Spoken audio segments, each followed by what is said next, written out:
Salut et bienvenue dans un nouvel épisode d'une journée avec. Aujourd'hui, on va découvrir le quotidien d'une chercheuse dans le domaine de la robotique. Vous allez le voir, il va y avoir beaucoup de robots. Mais avant ça, cette vidéo est en partenariat avec INRIA. C'est l'Institut national de recherche en sciences et technologies du numérique, un organisme public de centres de recherche français. J'ai pu justement aller dans celui de Nancy pour faire cette vidéo, mais en tout, il y en a 9 partout en France, avec près de 4000 chercheurs et ingénieurs. Et s'ils sont partenaires de cette vidéo, c'est à la fois parce qu'ils recrutent et à la fois pour vous faire découvrir leurs travaux. Bref, aujourd'hui, on va suivre une chercheuse en robotique. Bonjour. Bonjour. Bonjour Serena, ça va? Ça va? Elle, c'est Serena. Elle fait partie de l'équipe projet Larsen, une équipe commune entre le Lauria et INRIA sur la recherche en robotique spécialisée dans l'intégration des robots dans notre environnement social et sur le rapport entre humains et machines. Et évidemment, le labo de l'équipe est rempli de robots. Donc ça, c'est mon petit robot iCab. Donc moi, j'ai fait la thèse, ça vient de l'Institut italien des technologies et j'ai fait la thèse dans l'équipe qui faisait la construction du robot. Comme tu vois, il est petit. Oui. Mais en termes de complexité mécatronique, c'est énorme. Il a 53 moteurs. Ces cylindres-là, c'est des petits moteurs pour actionner la main. La main, c'est 9 degrés de liberté. Après, il y a les caméras, donc c'est 2 yeux. Il y a une centrale inertielle, il y a des capteurs de force. C'est la première fois que je vois un robot comme ça aussi évoluer. C'est dingue. À quoi ça sert de construire un robot comme ça? Plusieurs motivations. Je veux comprendre l'humain. Ok. Pour comprendre l'humain, la meilleure façon, c'est de construire un humanoïde. Parce que si j'arrive à répliquer les choses qui fait l'humain sur l'humanoïde, bon, c'est dans un autre corps, j'aurai avancé la compréhension de l'humain, etc. Par exemple, sur la marche, moi, je peux étudier la marche de l'humain. Et après, j'essaie de la répliquer sur l'humanoïde. Et en fait, en répliquant, je me rends compte qu'alors là, il faut contrôler plus, je sais pas, les shifts du centre de pression sur un pied, sur l'autre. Du coup, ça te fait réfléchir et ça peut nourrir, disons, l'étude sur l'humain. Après, parce qu'on rêve d'avoir des robots dans les futurs super intelligents, etc. Comme dans les films qui peuvent nous aider à faire des tâches. L'idée de les faire petits, c'était parce que déjà, il est moins dangereux qu'un grand. Il fait plus sympa. Bon, il peut te faire mal quand même, mais...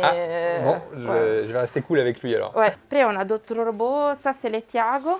C'est un robot plus simple, c'est un base mobile avec bras. Initialization done. Ready. Ah, il est prêt. Il y a un côté un peu quand même, effectivement, film de science-fiction avec les robots qui parlent, tout ça. Ah ouais? Rassure-moi, ils pourront jamais prendre le contrôle du monde. Non. Ça va? Déjà, on les débranche, il est mort. Déjà, voilà. Déjà, regarde, si nous, le week-end, on s'en va et on oublie de recharger la batterie, tu arrives lundi, oh, ça marche pas. Parce que la batterie déjà, il est mort. Ouais, Bon. donc. Et là, ça c'est l'étal, lui aussi, il a la batterie. Donc, tout ce bassin, un peu comme ça c'est la batterie à l'intérieur. D'accord, la batterie intérieure. Eh ben, tu le vois Il ici, est en impressionnant fait. celui-là, parce que celui-là, il est quand même Ici, grandeur ici, nature. ici. Ça, c'est la batterie. Ah d'accord, ah oui, et celui-là il peut faire quoi? Alors quel est le but de ce Ah, robot? lui, on lui fait faire plein de choses. D'abord, on voulait téléopérer pour l'utiliser comme avatar. Avatar, ça veut dire qu'il y a un opérateur qui se met dans le robot et les pilote à distance. Mais lui, il faut le piloter comme, comme le petit? Non, mais tous les deux. Il y a parfois, on fait des algorithmes pour les faire travailler de manière autonome. Chaque fois, ça dépend de l'algorithme qu'on veut développer, de l'application. C'est très varié, il n'y a pas une application. Ouais, mais ça, c'est aussi l'avantage des humanoïdes, c'est très versatile. J'ai envie de tester la saisie d'objets, j'ai envie de... À des moments, on avait il y a un tiroir là, un truc là c'est caché, hein, des trucs avec des tiroirs, des boutons, etc. Genre, est-ce qu'il peut ouvrir le tiroir Est-ce qu'il peut ouvrir une porte? En tant que chargé de recherche, le rôle de Serena est également d'encadrer les étudiants-chercheurs. Ici, dans ton équipe, vous créez pas de robots? Non, nous on n'a pas la partie atelier production mécanique, on l'a fait. C'est ça, pas. vous créez pas de robots? Non, parce que si tu as vu en bas, là il y a une petite salle où c'est le côté atelier, on peut faire par exemple de l'impression 3D, on peut usiner des pièces, mais faire un robot de zéro, ça prend, enfin un gros robot comme ça prend vraiment il faut une équipe de mécaniciens. Mais tu vas même faire des prototypes comme ça, non? Ça, c'est fait avec des moteurs Dynamic Cell. Ça, c'est vous qui l'avez fait, du coup? Oui, c'est les robots de JB. C'est très simple, hein, mais ça ne prend pas des pièces. Ça, c'est impression 3D. Hein. Tu vois que bien sûr, c'est du impression plastique 3D, impression. C'est ça. Mais après, parce que vous, le but, c'est pas de fabriquer les robots, mais c'est de faire des Non. recherches avec les C'est robots. la recherche avec le robot, le contrôle, l'apprentissage, Voilà. C'est l'interaction. de les faire avec évoluer, quoi, en gros. l'humain. Ouais. Un truc comme ça ou comme ça coûte combien? Ah, lui, on ne peut pas le dire. Ah, c'est ok. Parce qu'il y a des choses qu'on peut pas dire parce que c'est Ouais, confidentiel. Parce que c'est dans les Très contrats, on ne peut pas dire, mais Très ça bien. coûte cher. Ça coûte très cher, d'après moi. Ok, on peut pas- L'iCab, les petits, il est 250 000 euros. Celui-là, là? Ouais. Ah oui, d'accord. Ok. Chaque étudiant ou chercheur de l'équipe travaille sur un domaine particulier en lien avec l'interaction homme-robot. Mais cette Ça, c'est- combinaison-là, oui. C'est une combinaison de captures de mouvement D'accord. X-Sense, en général, c'est des combinaisons qui sont utilisées aussi au cinéma. Oui, au cinéma ou dans les jeux vidéo, des choses comme ça. Ouais. Et bien là, maintenant, il y a Héloïse. Ah oui. Il y a Héloïse qui en porte une. Donc, elle est équipée des combinaisons de capture de mouvement. Et le robot va reproduire les mouvements qu'elle Ouais. fait. Donc, notre activité n'est pas répétitive. Non. Il y a de la variété. Donc là, tu vois, il n'y a pas de programmation avec ça, enfin, de la tâche, en fait, du geste. C'est elle qui décide en temps réel quel est le geste Quel à faire. geste elle fait, oui. Et ça, pour nous, c'est le début du futur.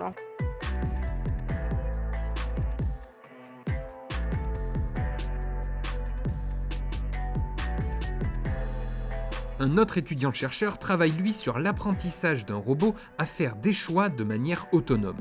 Par exemple, face à un tas d'objets qui lui est inconnu, quel choix devra faire le robot pour enlever les objets un à un de la meilleure manière? L'une des hypothèses serait d'entraîner le robot à penser un peu comme un humain. Pour ça, des cobayes humains vont contrôler le robot et il finira par apprendre. Et j'ai pu réaliser l'expérience. Bah alors là, je t'explique un peu comment ça marche. Oui, dis-moi. Donc là, il y a une caméra qui est D'accord. montée sur les bras, Qui est en dessous, là, ouais. cette petite caméra, Ok, qui oui. prend l'image. Et ça, c'est l'image qui est vue par la caméra. D'accord. Le but de l'expérience, c'est de saisir les objets un à un, Oui. donc de dépiler le tas que tu vois là. Tu peux te déplacer, voilà. Et après, si tu veux tourner, tu peux décider l'ouverture de la pince et après, tu exécutes la saisie. Ok, là, j'ai Voilà. exécuté la Donc commande. là, il y va, Attention! Ah oui, il descend, il serre. Oui. ben voilà. Bravo! j'ai réussi. Enfin, il a réussi. Pas moi, mais Bah, les toi, deux. c'est toi qui as réussi avec lui. Ok, Et et comme ça, du- toi, ça te permet d'avoir une base de données de Voilà. mouvements et de Après, décisions. j'ai exactement ça. J'ai plein d'utilisateurs qui ont dépilé le tas. Et aussi, du coup, on peut comprendre peut-être Ok. quel objet les humains priorisent à attraper. Peut-être c'est l'objet le Bien plus sûr. haut, c'est l'objet qui te semble le plus simple. Ok. C'est un objet que tu dois bouger pour essayer d'attraper les autres. Et toi, du coup, avec tout ça, tu peux enfin, finalement trouver une solution algorithmique ou autre qui Voilà. permettra Après, de nous, le ce qu'on faire. fait avec ces données, on va essayer de construire des modèles C'est qui ça. prennent des décisions pour répliquer la tâche, quoi. Ok. Let's go, j'ai tenté le Là, difficile. il y va. Oh non, non, tu le prends. Hein. Donc là, ça va. Regarde qu'il il est en train de glisser. Il tient, il tient, il tient. Il tient, il tient, il Il tient. tient, voilà. Essaye de faire les marteaux. Tiens, vas-y, Si ouais. tu arrives à la première, honnêtement, on va te donner un prix. Hein. Ah, Parce que- nickel. Je vais tenter le marteau. Moi, je dirais, parce que l'idée, c'est de savoir comment je l'attraperai moi aussi, de Ouais. toute façon. Ouais. Ok, eh ben, je déciderai de l'attraper là, je pense, un peu plus ouvert. J'y vais, let's go.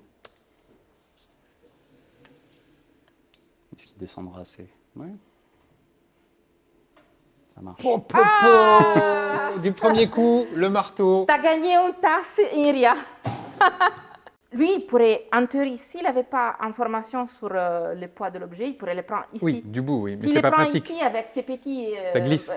Bah, ça glisserait, il ferait ça. Donc, ton expérience de vie fait que tu ne dois pas vraiment réfléchir. Alors, je calcule les centres de masse de ces marteaux, je vais les planifier. Non, mais en fait, tu le fais de manière naturelle. Tout à fait. Et le problème, c'est que comment on fait, nous, pour traduire ça dans des critères pour le robot?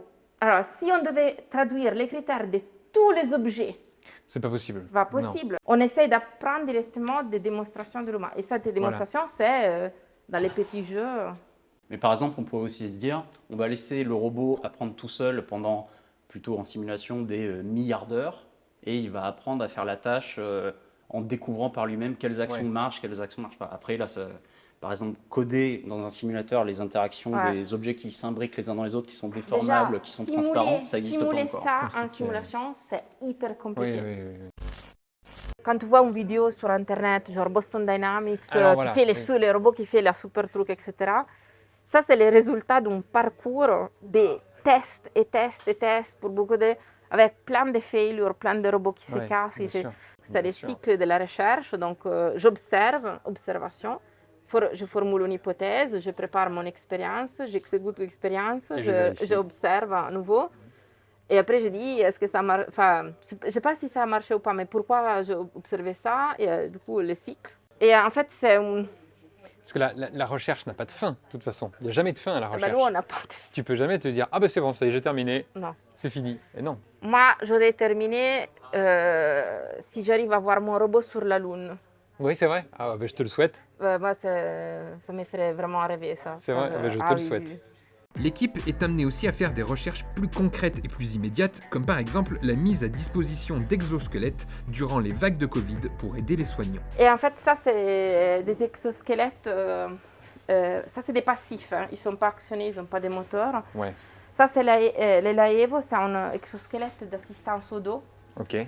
Et en fait, on l'a utilisé en 2020, tu sais, pendant le Covid. Ouais. On a été en contact avec l'hôpital de Nancy et on les a aidés. On a aidé les personnels de réanimation, les assister pendant des tâches qui s'appellent des décubitus ventrales. C'est quand tu retournes les C'est patients. quand tu retournes Tout à les fait. patients et quand tu dois les faire plusieurs fois dans la journée, etc., tu as mal au dos. Ils ont dû le faire énormément par jour Beaucoup à de cause fois. du nombre de patients Covid qu'il y a eu, effectivement. Ouais. Et ça a été très compliqué physiquement pour Et du eux, coup, on tout les à a fait. assistés Tout à fait. avec ça parce que c'est léger, ils peuvent les mettre sous la blouse.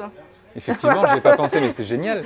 Parce que du coup, effectivement, ça montre qu'il y a une application directe à la technologie de la robotique, aux exosquelettes pour le Ouais. coup là, mais effectivement, ça a préservé les soignants pour pouvoir, eux, qui puissent retourner les patients plusieurs fois Ouais. par jour et qui ne se fatiguent pas et pouvoir, du coup, continuer et tenir le rythme. Oui. C'est génial. Pour ça, l'équipe a dû tester la faisabilité du projet grâce à des mannequins. Si tu fais ça 30 fois par jour, au bout d'un moment, c'est crevant. Hein.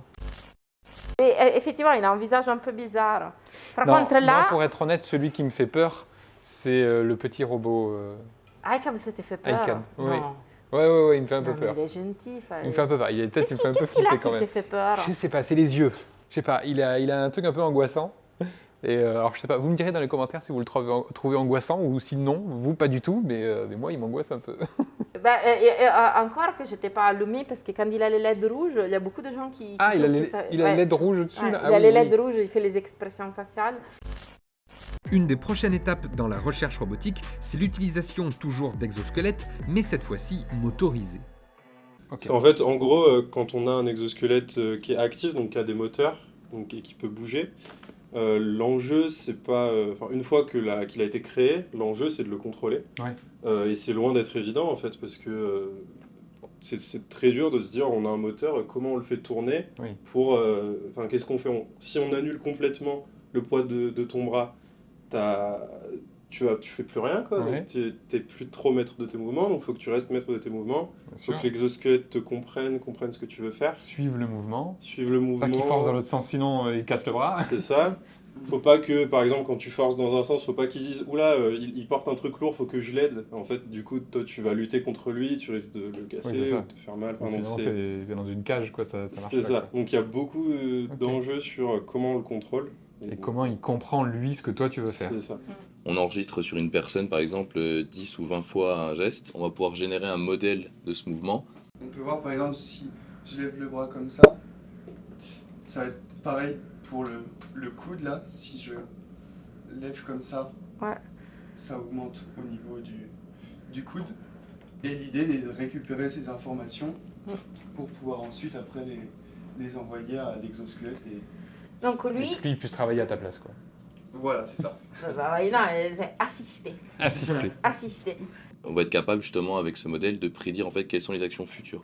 Donc là par exemple c'est une petite vidéo qui est vraiment un exemple basique de ce qu'on peut voir. Et ici on voit que l'algorithme en fait il prédit ce qu'on voit aussi un peu ici les autres personnages en gris, les avatars en gris. En fait c'est ce qu'il prédit comme étant les mouvements futurs. Et donc là on voit que dans la vidéo par exemple du coup il va suivre et il est capable de prédire en fait qu'est-ce que va faire l'utilisateur.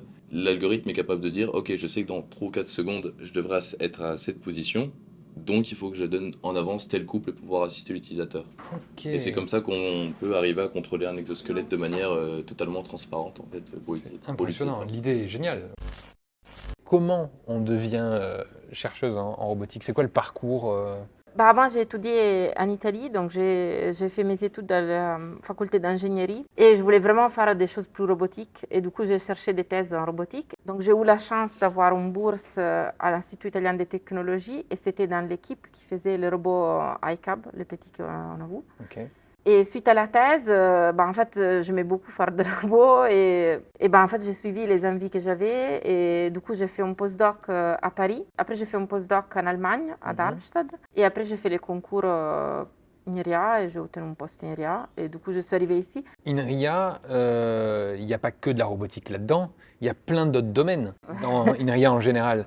Parce qu'il y a justement même des mathématiques, il y a de l'informatique, il y a tout un tas de domaines différents. Des collègues qui font des preuves, des preuves formelles, des mathématiques appliquées, de la cryptographie. D'ailleurs, je sais aussi que INRIA recrute pas mal de chercheurs. Donc si jamais d'ailleurs ça vous intéresse, je mettrai des liens en description voilà, pour que vous en sachiez un peu plus si vous êtes intéressé par tout ça et que vous voulez rejoindre INRIA du coup. On voit dans les films de science-fiction, là, tu sais, Jarvis dans Iron Man ou alors dans 2001 Odyssée de l'espace, des choses comme ça, des robots qui sont à un stade très avancé où carrément on peut discuter avec eux ou alors ça, un jour, ça arrivera, Je pense oui. Oui. Oui. Ce qu'on voit dans les films ou dans les livres de science-fiction, on le verra peut-être un jour. Pourquoi pas? C'est excitant, du coup, pourquoi on ne devrait pas le faire? On devrait essayer. Peut-être, je ne te dis pas dans 5 ans, hein, peut-être il faudra 10 ans, 20 ans, mais un jour on y arrivera. Déjà maintenant, tu interagis avec les choses de la maison. Avec les Google Home, les trucs comme ça. Ouais, ça va augmenter au fur et à mesure. Merci Serena de m'avoir accueilli ici aujourd'hui. Vous venez quand vous voulez. Hein. Oui, c'était vraiment cool. J'ai découvert énormément de choses. J'espère que tu t'es amusé à je contrôler. Me suis amusé. J'ai contrôlé des robots. J'en ai vu être contrôlés. Enfin, c'était assez fou, quoi. C'est assez fou sur quoi on va. Et merci d'ailleurs à du coup INRIA d'avoir été sponsor de cette vidéo. Encore une fois, si ça vous intéresse, il y a des liens en description pour pouvoir rejoindre les équipes INRIA. Si la vidéo vous a plu, n'hésitez pas à la liker, à la partager, abonnez-vous à la chaîne, c'est important. Et moi, je vous donne rendez-vous un prochain dimanche 10 h dans une prochaine vidéo. Salut!